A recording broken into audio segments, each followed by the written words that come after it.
let's move on to another story from last week. This one surprised me slightly. Maybe I shouldn't be surprised, but it did, which is the war of words between Benjamin Netanyahu and Qatar.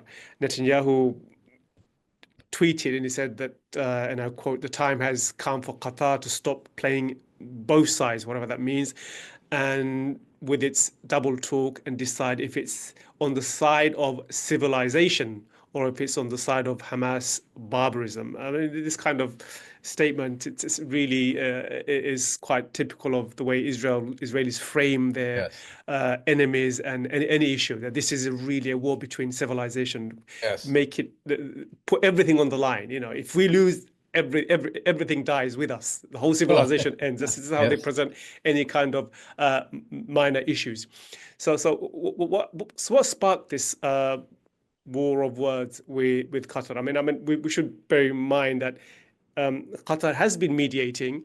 I guess some would say this is a form of overcompensation on the part of Netanyahu, given that he has previously praised Qatar. He's relied on the Gulf state to prop up Hamas, as is widely reported. And there is also the case of the Qatargate, where two Israeli officials are said to have received money from Qatar to present to lobby on behalf of Qatar or make Qatar Yes. present Qatar in a positive light in Israel. So there's all this in the background. So is this really a case of Netanyahu overcompensating and saying, look, Qatar is really the enemy, and everything I've done before should really be wiped out? And how do you see this? Well, if Netanyahu is the representative of civilization, as the West appears to have decided, humanity really has no future. Look, when you're trying to sabotage negotiations and prevent an agreement from being reached, then of course it's very effective to begin attacking the mediators and to alienate the mediators. So that's the first thing that's going on.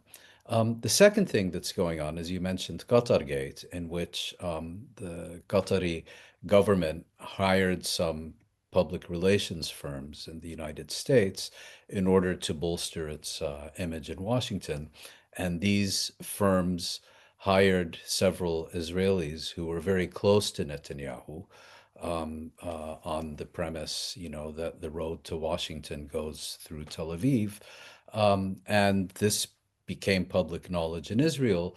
Netanyahu's response was that he knew nothing about this, that he barely has any connection to these people, but they appear to be quite close with him and appear to have done so with his knowledge, meaning that Netanyahu is once again talking out of both sides of his mouth, playing both sides of the fence. And I think what we're seeing now is partly an effort by Netanyahu to distance himself from the consequences of his own actions and those of his close subordinates. But I think the broader picture we need to understand is that, as has consistently been the case during the past year, the Israeli government does not want an agreement.